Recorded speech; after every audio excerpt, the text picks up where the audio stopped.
Yep, I'll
Thank you for letting me do this by Zoom. I appreciate it.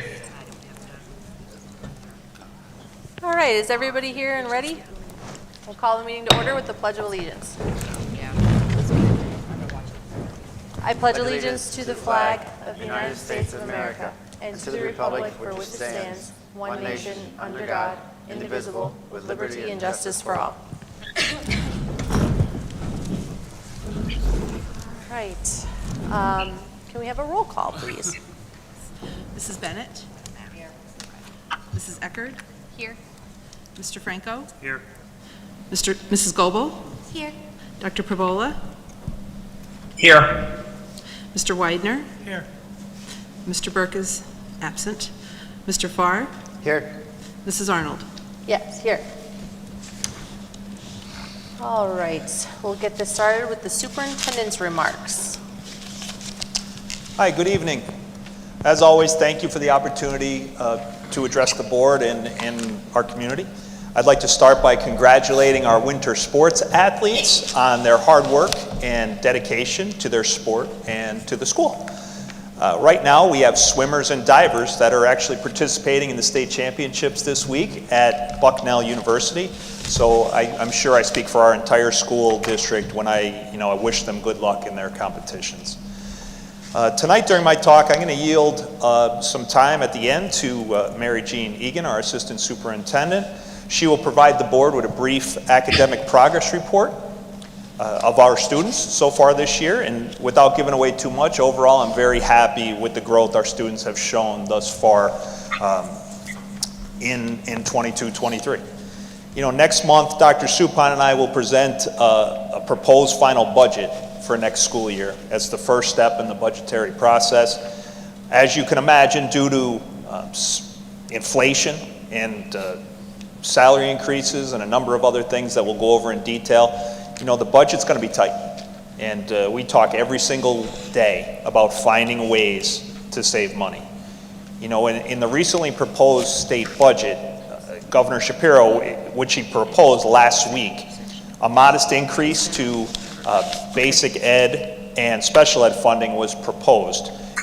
Should that pass, we would get an increase of state funding of about 5%. that would be approximately an extra $692,000 a year for us. That would get a long way to getting us to a balanced budget. It would get us close. I would ask anybody, if you have the opportunity to speak to any of our state legislators, our local legislators that work at the state level, please ask them to approve the proposed budget increase to basic ed and special education funding. That's going to be a big benefit to the Tunkhannock Area School District. Just a couple things I want to mention. I want to publicly congratulate our food service manager, Jackie Shaver, and our COO, Dr. Suppan. They wrote a food service equipment grant, and I'm thrilled to say the district was awarded over $26,000 for a commercial reach-in refrigerator at the Intermediate Center and a commercial pass-through dual temperature cabinet at the primary center. You know, we're thrilled to be able to upgrade some of our equipment just by use of grant money instead of coming out of the general fund. So congratulations.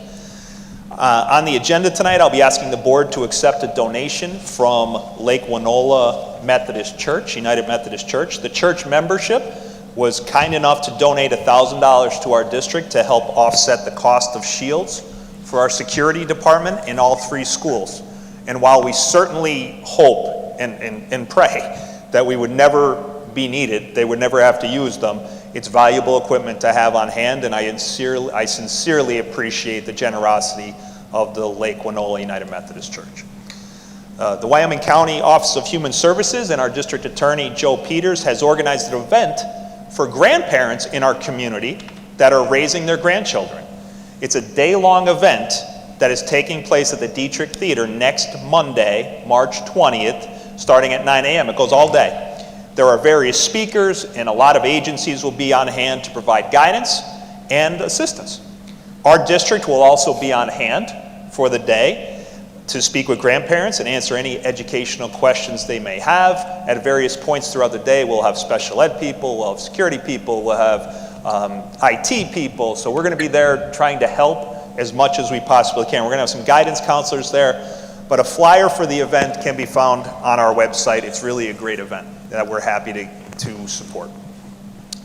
My final item tonight is just to provide confirmation that our school district funds, so our school district money, is very safe at First National Bank. As many people know, there was a large bank failure this week. Yesterday, our friends at FNB provided a collateral letter to us stating that our deposits are fully backed as required by Pennsylvania Act 72, but I appreciate them sending the letter. That's always good information to know. And at this point, I'm going to turn it over to Assistant Superintendent Mrs. Egan.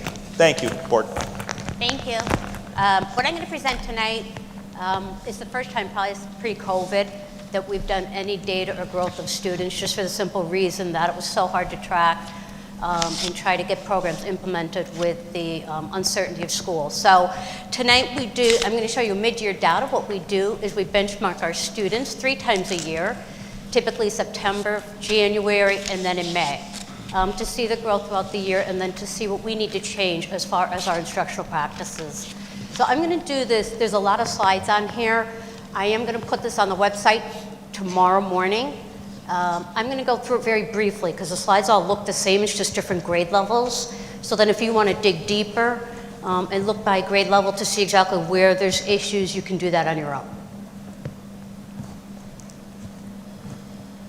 So this is kindergarten. These numbers up at the top, right in here you see these pie charts. That's what we call DIBELS. That's one benchmark we use for reading only. And then here, these long lines, this is iReady reading data. So they're 2 different data points and they're 2 different things that we use for our students. So when our kindergartners, and I'm just going to go through this slide and then all the others are the same. So then if you look at the other grade levels later on, you can kind of look on your own. So if you look here, it says most recent. That is the mid-year data that we have. So if you look here beginning, when they came in the beginning of the year, we only had 3% of our kids on grade level in kindergarten. 14% were just almost meeting that kindergarten grade level, and 84% of our kids were below kindergarten level. At mid-year point, right now, we have 59% of our kids on or above grade level, and we have 41% that are just below that mid-year data level. So our growth is amazing.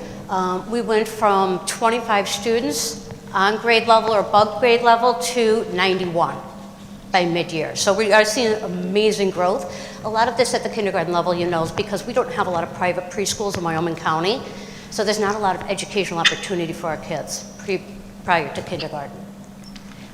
This, again, you'll see this in all the slides. This just takes all of the reading data and it breaks it down by the different areas, phonological awareness, phonics, high frequent words, and so on. Okay, and that breaks down the reading data further from iReady.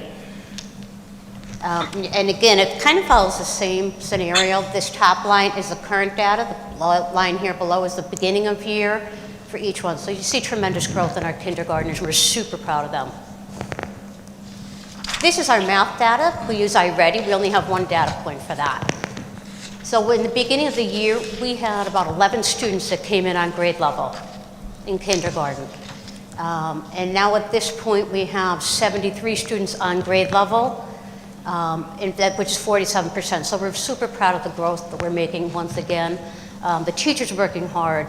Annette Shreve, Annie, Marianne, and our teachers and our principals are just really, really working hard to get these kids where they need to be, and it's showing. First grade, again, same thing. You'll see the growth. The bottom is the beginning of the year, and the top line is the most recent for math, for reading for iReady. And you can see, again, they've more than doubled the number of students that we have that were behind or on grade level. And again, same thing, this is just breaking it down further by domain, or by what the phonological awareness, phonemic awareness, so on. Math, same thing. We went from 3% of our kids in first grade on or below grade level to right now we're at 25%. Mary Jean, I have a question. The amount is not all the students that are assessed, is it? That's correct. That's the whole grade level. Yes. Mm-hmm. So if you go back on that, Paula, I made a lot of noise here. You'll see you have 13 students above. Yep. You have 23 students early on grade level. You have 96 students that are one grade level below. Okay? And that will equal, and then 9 students are 2 grade levels below. Mary Jean, we're picking up a lot of sound off of your lanyard. I don't know if you want to put it on the corner of your shirt or something instead. Sorry. Is that better? Yes. Okay. There's only like 140 students in first grade. There's only like 130 students in first grade. I guess that's true. Okay. I just didn't realize the I thought maybe it was just a random sampling. But Yeah. So you're only going by grade level, keep in mind. So there's about 143 kids in first grade. So if you total up all those, it equals about that amount. Okay, so every student's assessed. That's Yes. what I meant. Thanks. Okay, second grade, you'll start to see over here, you'll start to see 2 grade levels below because it's second grade. They can be at a kindergarten level or a first grade level. You didn't see that in the kindergarten because you can't be 2 grades below kindergarten. So you look here in the beginning of the year, we had 34% of our kids, and now we're at 19 that were 2 grade levels below. You're starting to see a little bit of the COVID-19 or the pandemic effects here. But again, making amazing progress. They more than doubled the amount of kids. All right, and I'm not going to go through, so what I'm going to do now, this goes by grade level, every single grade level. Then I have a summary sheet, so that's really what I'm going to go to. So for the primary center, there's a summary sheet. Then it goes 3, 4, 5, 6, then a summary sheet. So what I'm going to do is then skip to each summary sheet. Okay? So in kindergarten, in math, the number of students 1 or more grade levels below at the beginning of the year decreased from 143 students to 82, or 43%. Grades 1 and 2, the number of students 2 or more grade levels below at the beginning of the year decreased from 84 students to 25 students. So that was a decrease, right, of students below grade level by over 70%.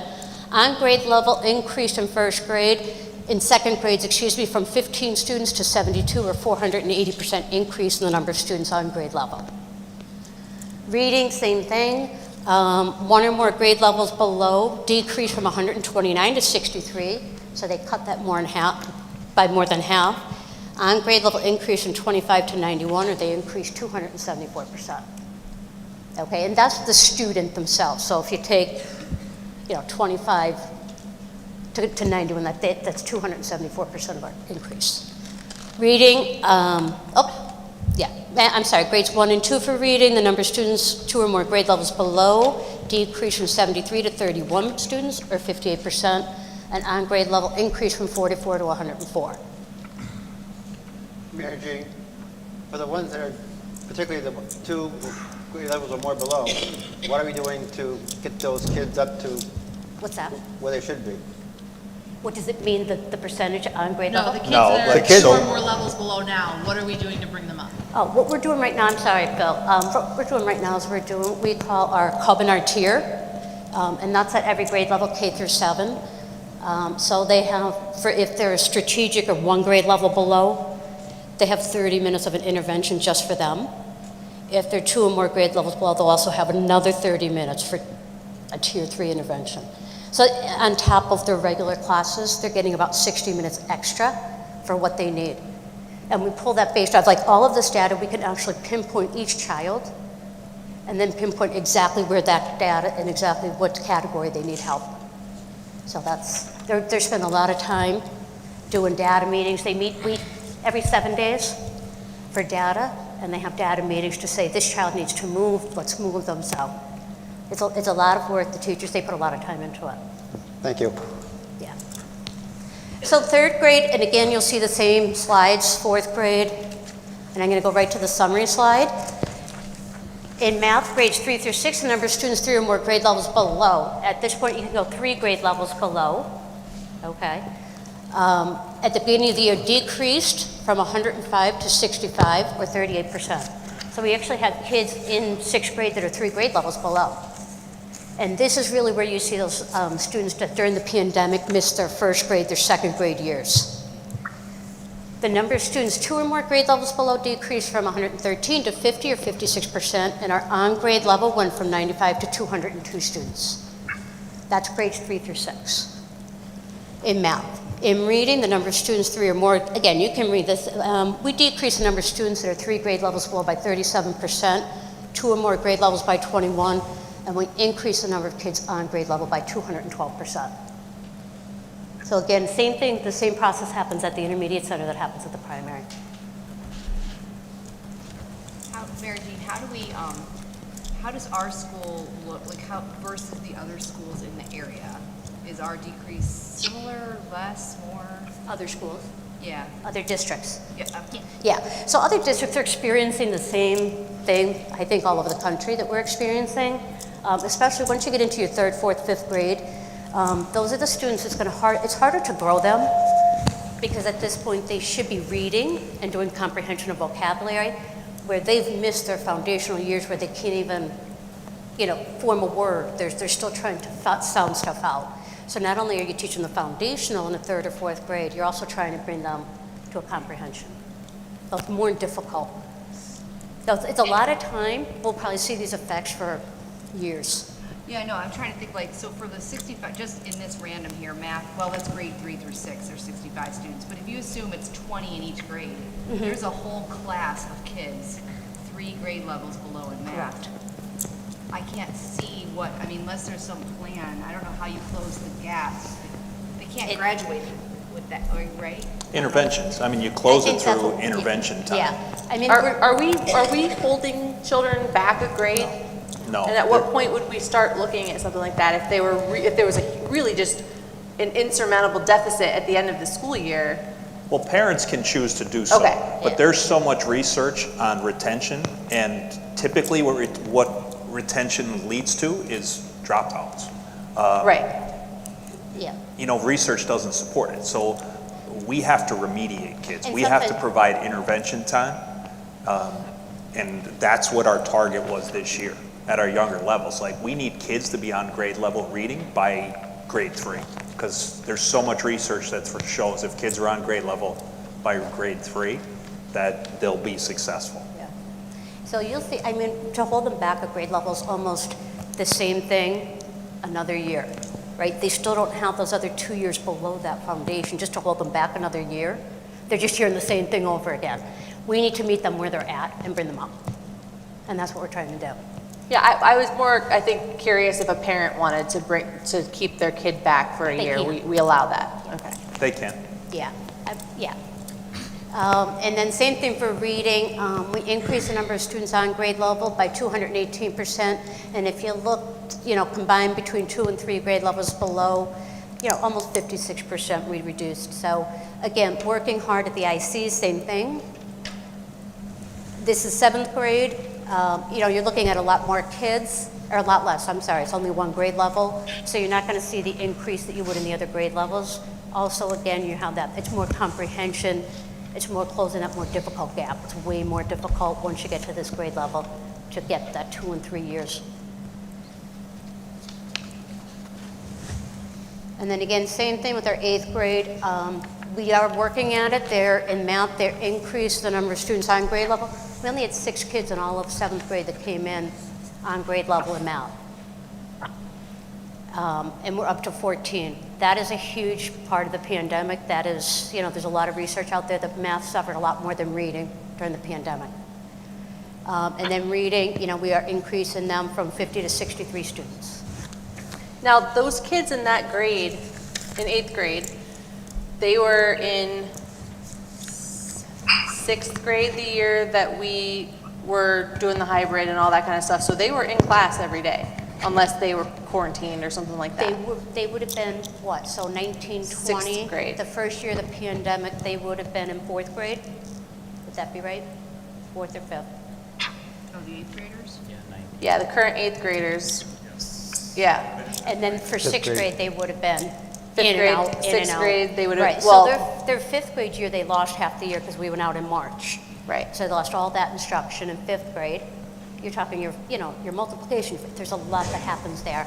And then in their 6th grade year, again, which is a big building year, they were, you had kids home on those computers and there's not a lot. So we will be targeting these kids that are going to be in that lower, 2, 3 grade levels for our summer program.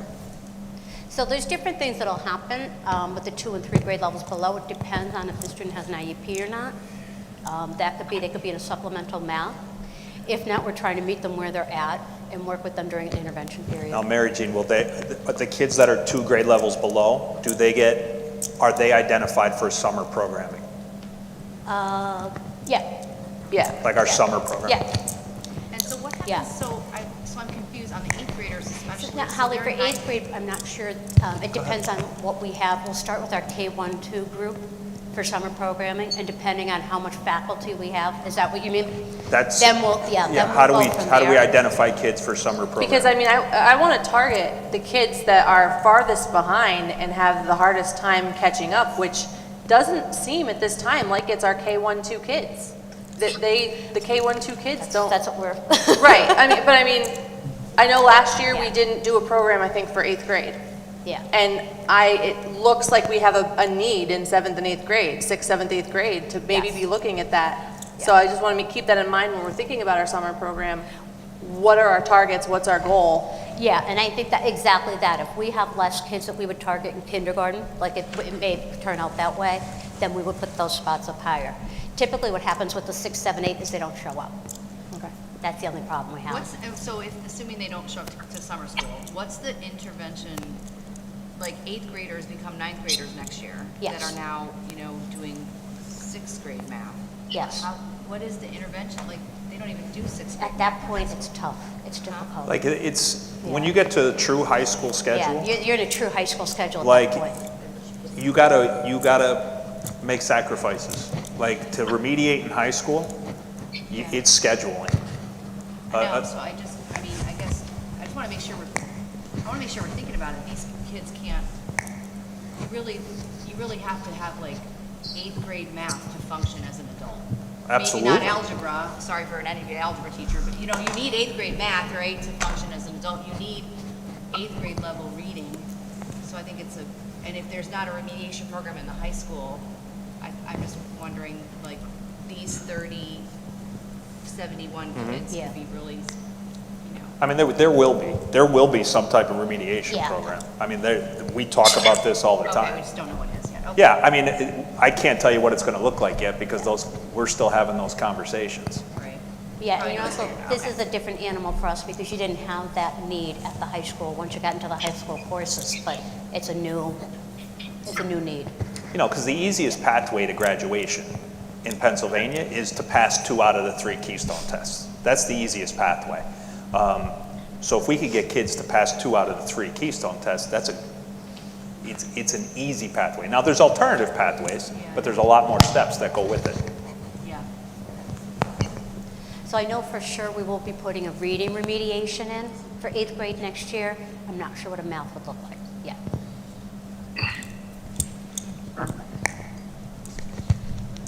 Thanks for the data. And I'll put that up on the website, and then if you have questions, you feel free to call me or any ideas.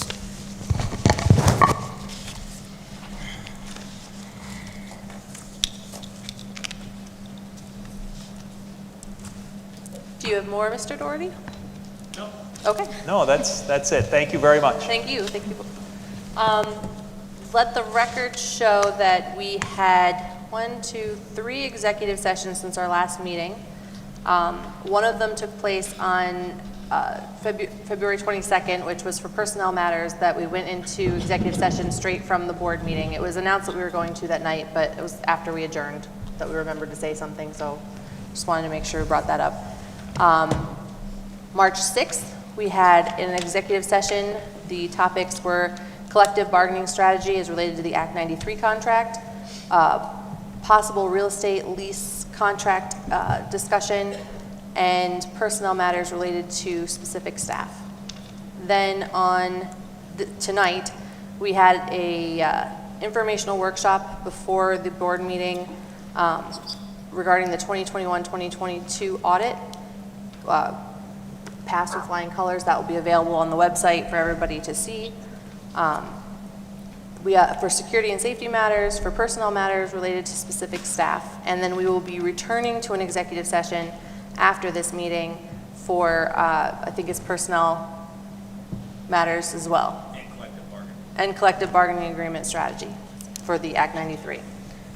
I think that covers all of them. And, we will also be having an executive session on the 28th of March to review, it's actually a workshop on board self-rating audit, not audit, but what's the word I'm looking for? Evaluation, self-evaluation through PSBA. All right, with that, we will open the floor to public comments on agenda items only. Review the policy and procedure for that. We'll have 2 public comment periods during tonight's meeting, one on the agenda items at the beginning, which is going to be now, and the public comment on non-agenda items at the end. There's a 4-minute limit per person per public comment period. When it's your turn to speak, please come to the microphone, state your name, municipality, and which agenda items you're speaking about. All speakers must be residents, taxpayers, students, or staff of the TASD.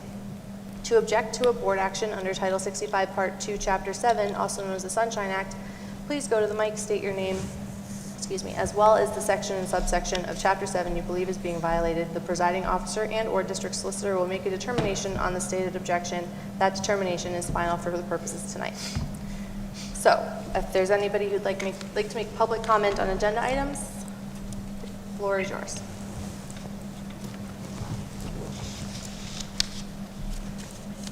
Hi, Jennifer Brody from Center Moreland Daughters in High School. I don't know if this is the right time to comment around what we were shown, but how do those numbers compare to like other schools in the area or across the U.S.? I couldn't. You have my number. Just call me and I can give you that information. Okay. Yeah, that's concerning. So I see that, and I know that there are a lot of, hey, it increased by 200%, but those numbers are like really, really bad. And my concern is I have daughters that I want to see them excel. I want to see them compete at the most like competitive schools. And I hear you guys talking about the easiest path to get them to graduation.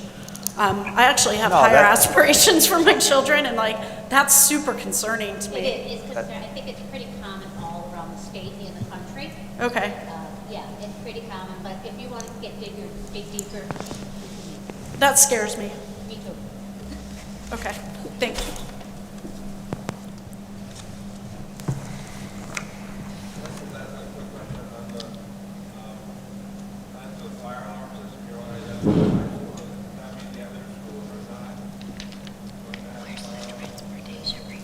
So the question from Mr. Baker was, are we only, the item on the agenda regarding the fire alarms, did we only upgrade the fire alarms in the high school?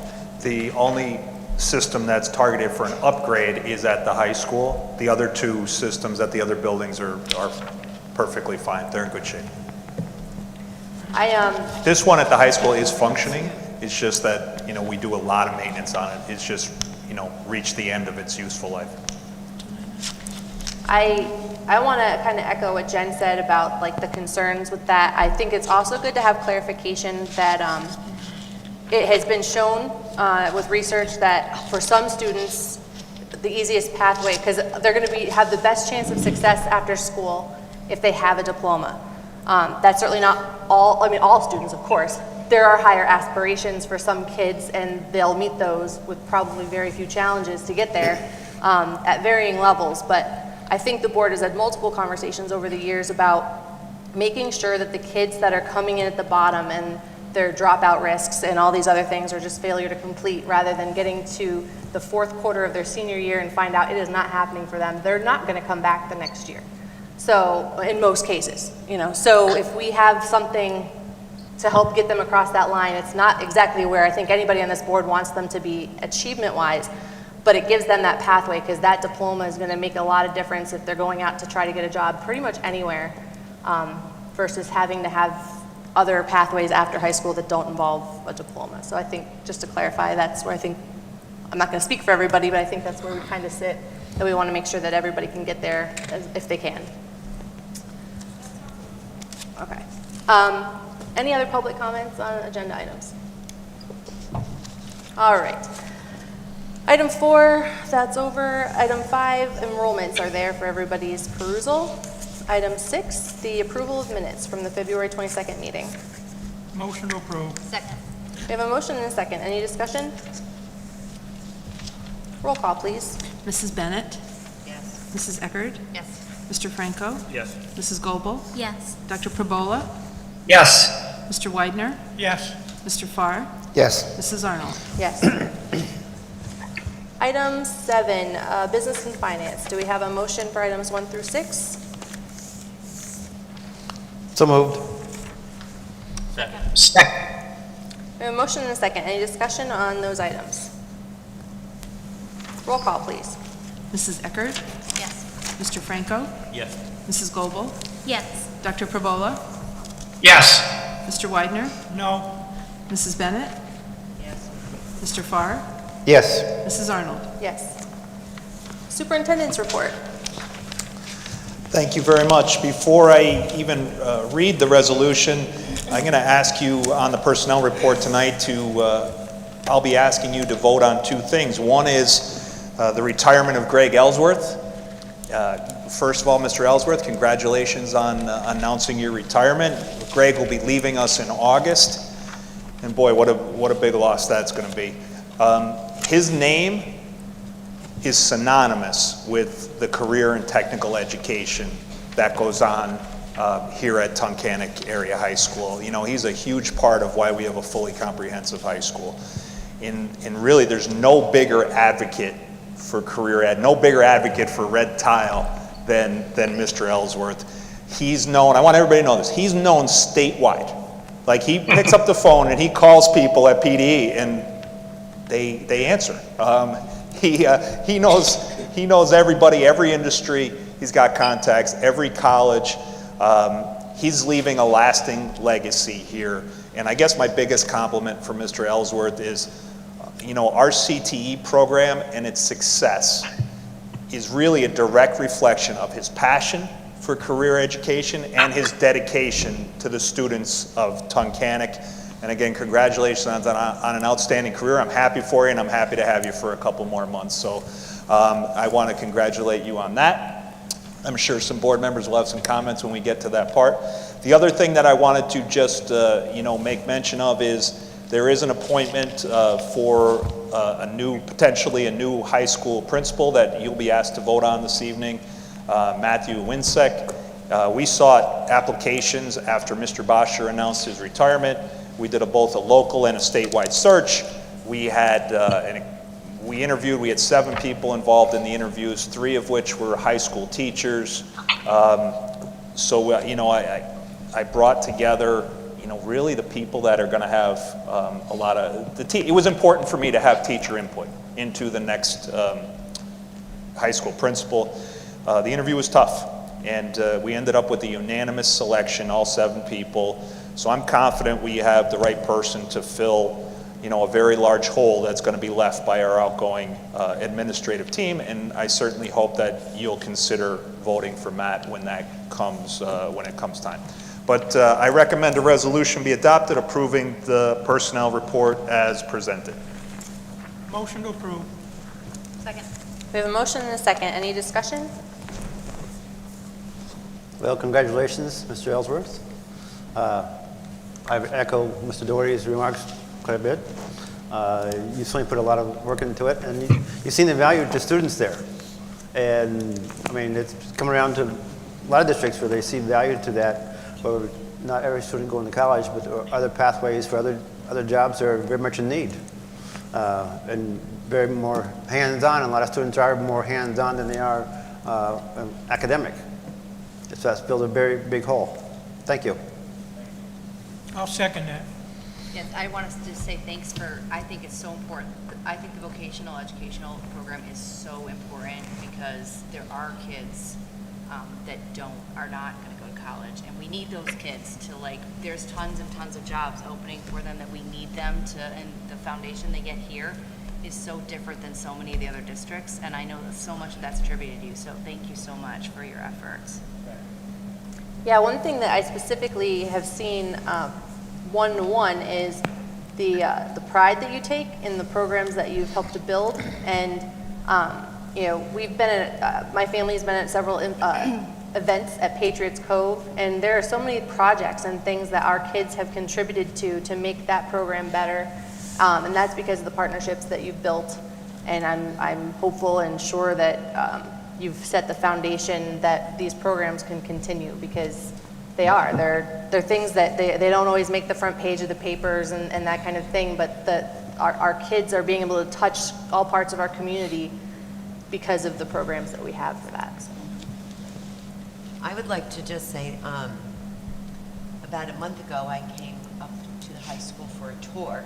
Mr. Ellsworth took me on a tour of the red tile, and I would suggest any board member, before Mr. Ellsworth retires, take that tour with him, because you will find it fascinating of what they do and what they've accomplished down there. If there's no other discussion, can we get a roll call, please? Mr. Franco? Yes. Mrs. Goebel? Yes. Dr. Pravola? Yes. Mr. Widener? Yes. Mrs. Bennett? No. Mrs. Eckerd? Yes. Mr. Farr?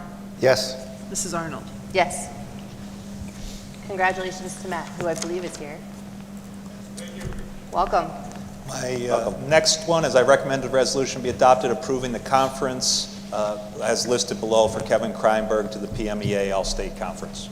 Motion to approve. Second. Any other discussion? Roll call, please. Mrs. Goebel? Yes. Dr. Pravola? Yes. Mr. Widener? Yes. Mrs. Bennett? Yes. Mrs. Eckerd? Yes. Mr. Franco? Yes. Mr. Farr? Yes. Mrs. Arnold? Yes. All right, committee reports. Do we have any committees that need to report back?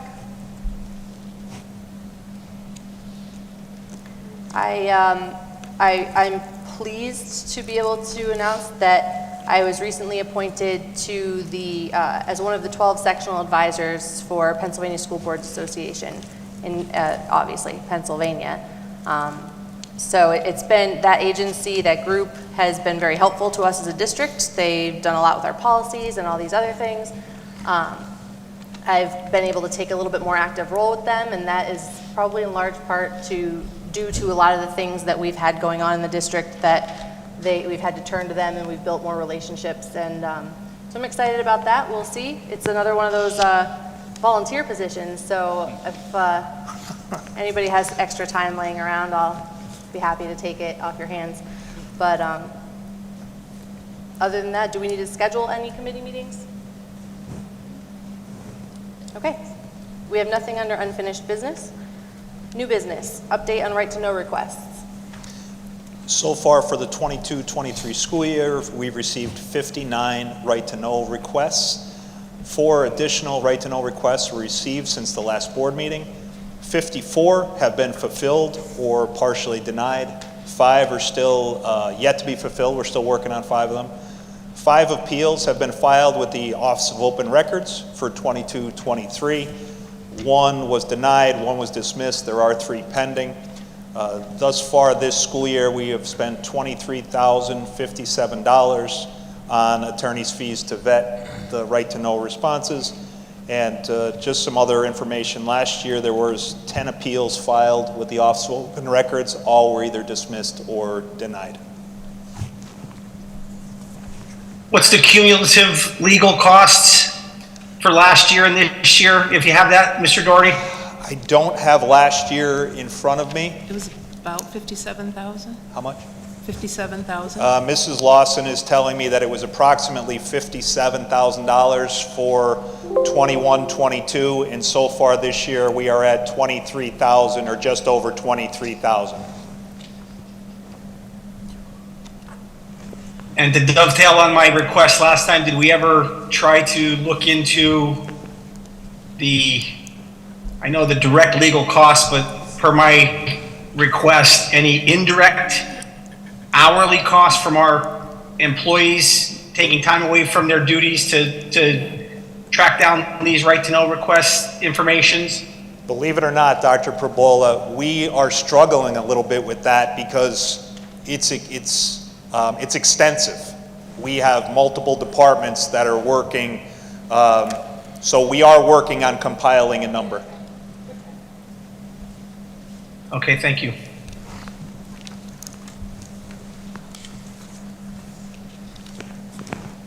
Any other questions or comments?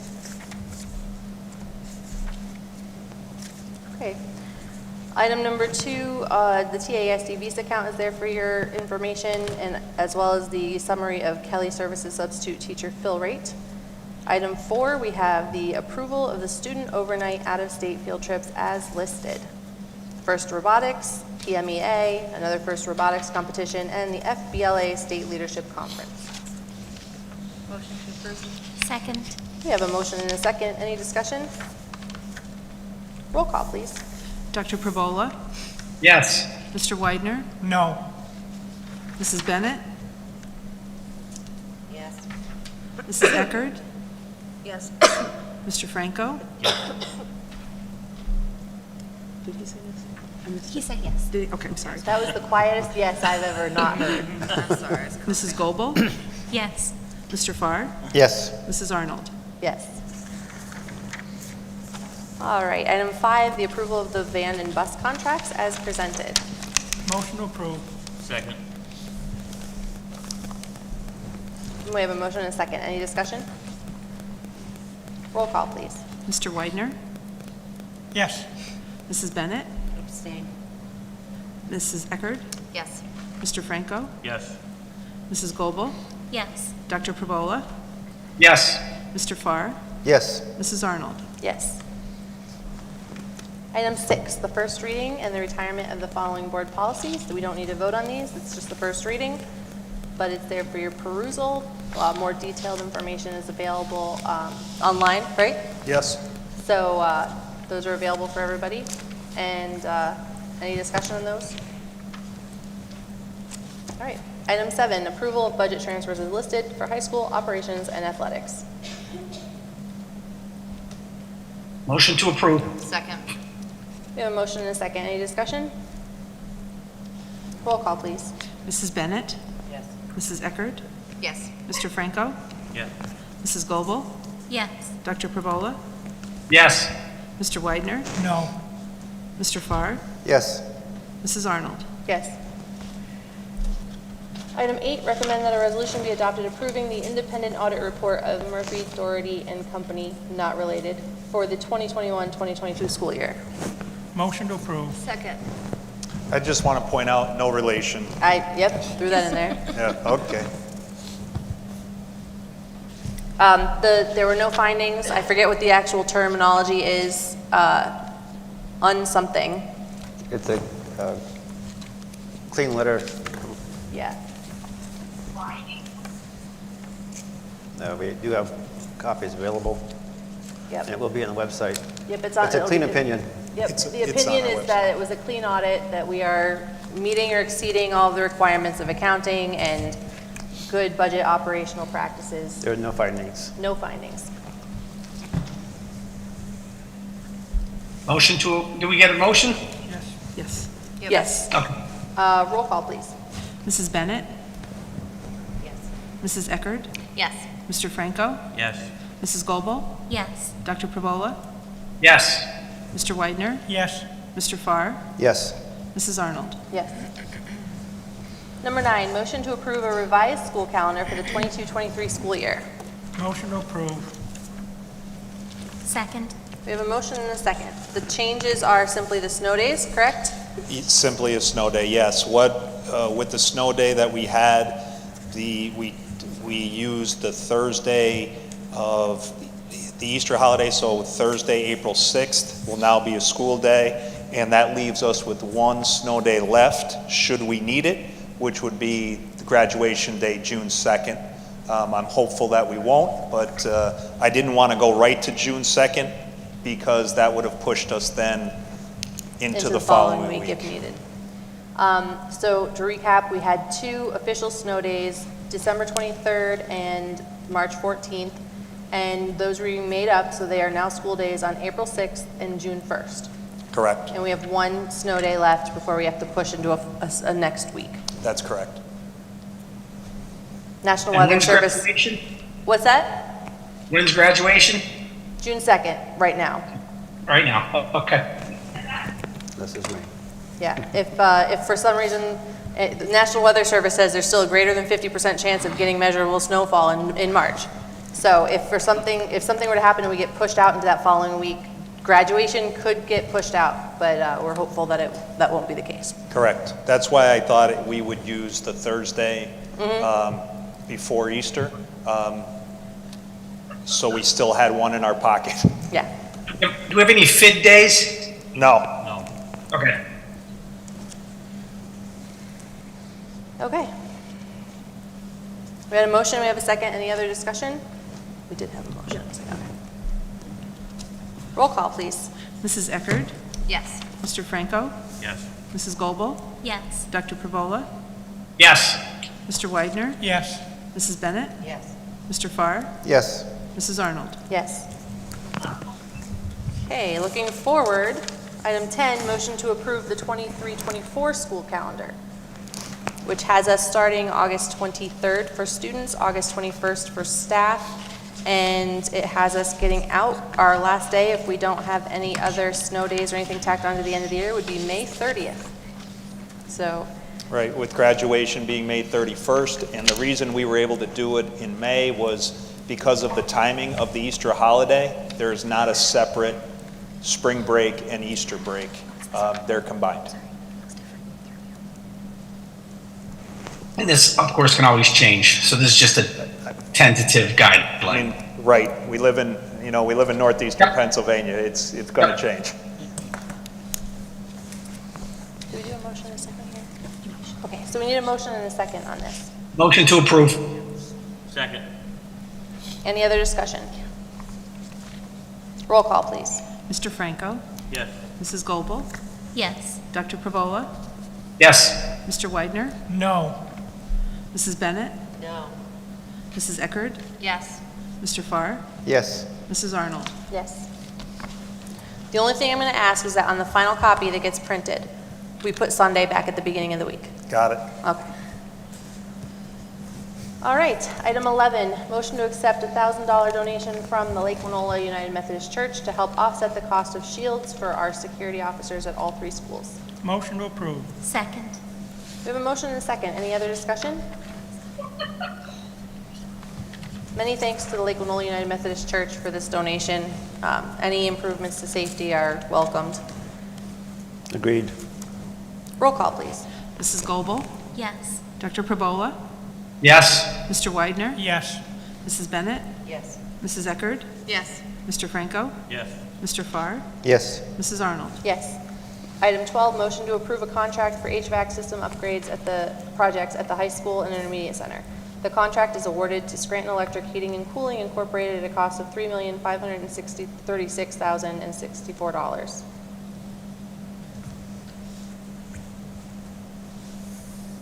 Do we have a motion? Andrew. Andrew motioned. Second. Second. We got a motion and a second. Any discussion? How many, Paul, Mr. Doherty, this was discussed, I think, in the past. This was one of the capital projects that the bond or the loan covers, right? And the ESSER funding. ESSER, part of the ESSER money, okay. That's correct. Right, this will upgrade the HVAC and include air conditioning in the high school gym, the high school cafeteria, the high school auditorium, and at the intermediate center in the cafeteria and in the auditorium. Excellent. All right, any other discussion? Roll call, please. Dr. Pravola, Yes. Mr. Widener, No. Mrs. Bennett, No. Mrs. Eckerd, Yes. Mr. Franco, Yes. Mrs. Goebel, Yes. Mr. Farr, Yes. Mrs. Arnold. Yes. Item 13, motion to approve a contract for the replacement of the fire alarm system at the high school. The contract is awarded to TJ Cannon Incorporated at a cost of $408,974. Motion to approve. We have a motion. Do we have a second? Second. Second. We have a motion and a second. Any other discussion? Roll call, please. Mr. Widener, Yes. Mrs. Bennett, No. Mrs. Eckerd, Yes. Mr. Franco, Yes. Mrs. Goebel, Yes. Dr. Pravola, Yes. Mr. Farr, Yes. Mrs. Arnold. Yes. Item 14, motion to, President Arnold, I'm going to ask that 14 be pulled from the agenda. okay. We're going to table item 14. Do we need a vote to table that? I don't, John, do they? okay.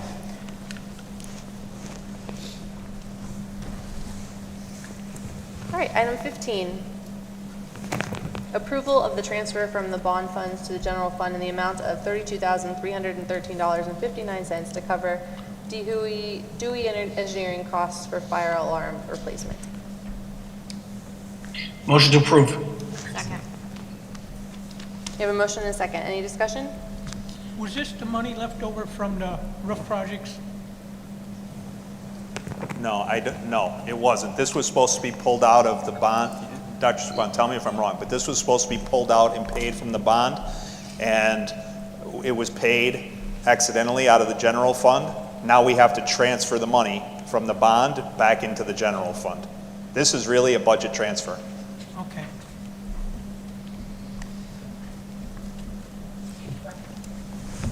All right, any other discussion? Roll call, please. Mrs. Bennett, Yes. Mrs. Eckerd, Yes. Mr. Franco, Yes. Mrs. Goebel, Yes. Dr. Pravola, Yes. Mr. Widener, Yes. Mr. Farr, Yes. Mrs. Arnold. Yes.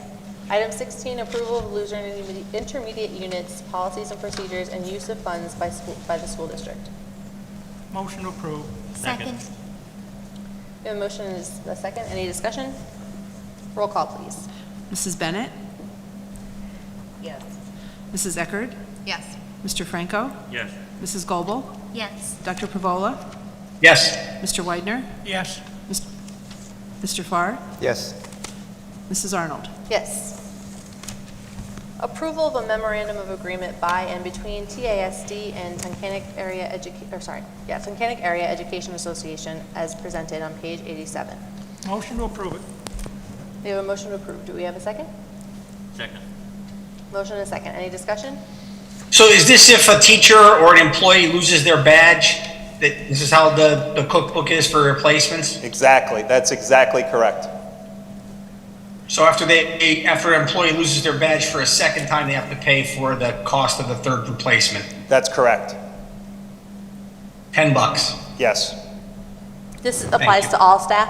I mean, I Yes. know this is just to the, This is just for them, but yes, this same thing applies to all staff. and board, so don't lose your Your badges. Any other discussion? Roll call, please. Mrs. Eckert? Yes. Mr. Franco? Yes. Mrs. Goebel? Yes. Dr. Pravola? Yes. Mr. Widener? Yes. Mrs. Bennett? Yes. Mr. Farr? Yes. Mrs. Arnold? Yes. Okay, the floor is open to any additional public comments. I have a question. Can you just email me or call me or something and give me an approximate total of out-of-district cyber and charter kids that we are now paying out of, like that we're paying to go somewhere? Out-of-district cyber charter. Yeah, that's that I number. see that, there's 103, but I want it cost. Okay, yeah, Okay. show us the cost. Yeah, yes, we can figure that out. That fluctuates kind of monthly, but. I know that it fluctuates, and that's why I said approximate. Okay. Okay. Hi, so it sickens me to even be up here discussing this, but last year, both of my daughters played soccer. I brought up a concern to the athletic director about inappropriate use of my daughter's picture that a teacher had kept from 4 years previous. I reported about mocking situations, demeaning things that were said, and a 16-year-old girl who got screamed in the face at pretty seriously, at least according to everybody that was sitting there that witnessed it, and even people from the other school were commenting about it. After 5 unreturned phone messages and it not being addressed, things escalated with that coach. He got red carded, he missed 2 games, and he ended up screaming in my face very publicly. I then escalated that to a meeting with the principal and athletic director where my girls actually went in and spoke. They spoke to the athletic director and the principal. They were absolutely ignored by the athletic director. They weren't even acknowledged that they were in there. He never said one word to him, never even said thanks for coming in, smile, hi, nothing. At that point, I had told the principal that, there wasn't just a coaching problem, that there was also an athletic director problem. He laughed about it, and I said, I'm actually very serious about it. It's really not okay, and nothing further was done. I then escalated it to the extracurricular committee, where I spoke with one of the school board members, and then it was brought before you guys at the school board meeting. It was lied about the investigation ever taking place. It was lied at how many people reported the incident.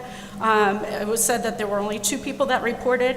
It was at least 3 adults and 4 players. So 4 underclassmen females went to their male authorities to report this and were completely dismissed. The result of that is 8 girls ended up quitting the team, 7 of which were due to the coach. So that was 7 underclassmen girls that quit a sport because of what happened. So very proudly, my daughter came to me and said that she wanted to play tennis this year. And I said, honey, I think that's pretty brave, considering you're going into your junior year of high school. So 3 of those girls ended up playing tennis this year. It was actually before the end of one of the matches. My daughter told me about something that happened that was really, really, really, really inappropriate. And she was like, Mom, I saw it and I turned and I even went to another player. Did I actually even just see that? And the other one's like, yes, you did. And they were just wowed by it. And so I also heard about, after the school dance, about how that same coach was at the school dance dressed as they would have dressed, which I complain about my girls and the way that they dress and, their friends thinking that it's very skimpy, like to definitely see them wear something different. But then I find out that, there's a teacher who's at the dance dressed similar to how they are and dancing pretty provocatively. I then heard about an incident at Family Feud about how inappropriate my daughter thought that one of the actions of that same teacher was at Family Feud. And as she's telling me these things, I had I think I had a couple of conversations with her. I'm like, honey, after everything that happened with soccer, they're not going to listen to me. I could go and report it, but nobody's going to do anything about it if they didn't do anything about what happened last year. And she was like, yeah, Mom, I know. And she's like, that's all right. And, you know, she's trying to give me some reassurance. Well, here it was, like, what, maybe a week ago? I read an article that's just absolutely disgusting and appalling. I'm sure you all know what I'm talking about. And I hear about how other children were hurt. And that there's now, the district attorney is involved, and that, you know, protective services are involved, and local authorities are involved. And it's pretty public, and it's very embarrassing for our school district to have something like that happen. So then I hear a message come out on the all-call, and here are the things that I hear: that there's outrage from the administration, that proper protocol was followed to ensure the safety of all the students. I did notice that there was a metal detector out there for your protection, and I'm hearing that our students are being protected, and that the priority is with the safety of the students first and foremost at all times. And that, you know, all the cooperations are happening with the local authorities and stuff like that. Now, I know that my daughters had, that there were conversations in the school about the inappropriateness of this teacher, where other teachers are like, oh, don't even go there, because there is a culture of not speaking up. There is a culture of things being swept under the rug. There is a culture of people not feeling comfortable going and saying anything. My daughter didn't want to have to quit a second sport 2 years in a row because of inappropriateness by their coaches or by coaches. And, you know, I'm guessing there won't, you know, she won't have to worry about that coach next year. I'm hoping that is the case. But I just want to point out to people that, you know, when these things aren't taken seriously, they escalate. Last year, they escalated. This year, they escalated. I actually had to tell my daughter I was sorry that I wasn't going to report it because I knew it wouldn't be taken seriously. Because last year, it wasn't taken seriously, and I brought it as high as I possibly could. And so as you're looking at getting a principal in for next year, please don't let things be tolerated, like inappropriateness like of teachers at dances. Don't let it be tolerated to have them be called by their first name, knowing that they're BFFs with, you know, some of the students. That kind of stuff isn't professional. It's not appropriate. I know if I was acting like that at my job place, that I would get a serious talking to at a minimum. And I would also ask that when people bring things up, take them seriously. Don't vote those people in again for coaching positions when you know, or teaching positions. I mean, I don't know if you heard the rumors, but I did, that person was hired after having, you know, been either dismissed or encouraged to leave from another school district for similar behavior. I know those are the rumors that I've heard. And now I come up here and I read that article and I feel a tremendous amount of guilt for having not said anything, because what if some of those students were hurt after my daughter saw what she saw and I told her not to report it or that I wasn't going to. I feel terrible about that. And I would just like encourage you guys to do better. Like, I know you don't like hearing me when I come up here, but sometimes it's serious. That's all I have to say. Thanks, Jen. Do you have any other public comment? I've got a couple things, Holly. Number one, I want to give a shout out to the robotics team who competed last week in Flanders, New Jersey. They did a heck of a job with what they were up against. And in the finals, they were picked by the number 3 seeded team to compete in the finals. And they did a heck of a job. And number 2, we lost 2 more of our former Tiger teachers, Mrs. Pugh and Mr. Griffin, since the last board meeting. And my heart goes out to the families. Yes. Thank you, Bill. Our robotics advisors do a great job. Scott Howell, went to school with Scott. He's a great guy. And Barb Schick is very involved. They do an excellent job with the kids. They do a great job. Yes, he has, and I've been down there several times. And as they're building the robot, and then the other night as they're going over it, trying to make it better for the next competition. It's just a great bunch of kids and what they're learning in there and down in the red tile district and stuff. It's just, those kids are going to be coming out really ahead of the game. Thanks. Any other board comment? I just kind of had one thing I wanted to add. Obviously, we can't speak to any specific situation with a teacher or allegations or anything like that, legal issues. I do know that over the years, there have been complaints about different coaches for different sports and things like that, and maybe some of it is more founded than others. I'm only going to speak for myself and not any other board member or administrator up here, but we hear things, and there are conversations that end up happening. But, you know, PIAA themselves have put out literature lately on the increase of coaches statewide that are getting carded, red carded, thrown out of games, disrespectful to refs. I don't think we have a widespread problem with that at Tunkhannock, but it happens. And I think all of our coaches and our teams need to understand that we are students in a district first and athletes and coaches second, and there's a certain expectation for how people will behave both as coaches and as students of the Tunkhannock Area School District. So whether it's one-to-one conversations that are not appropriate, not necessarily in a nefarious way, but like just not up to the standard of what we want, everybody needs to be on mark and on, can't think of the word I'm looking for, but I think you know what I mean. Like we treat people with respect, we act as though everybody's watching all the time, and that is how everybody should be conducting themselves. So, I don't have anything else. Anybody else, or do we have a motion to adjourn? Well put, motion to adjourn. Second.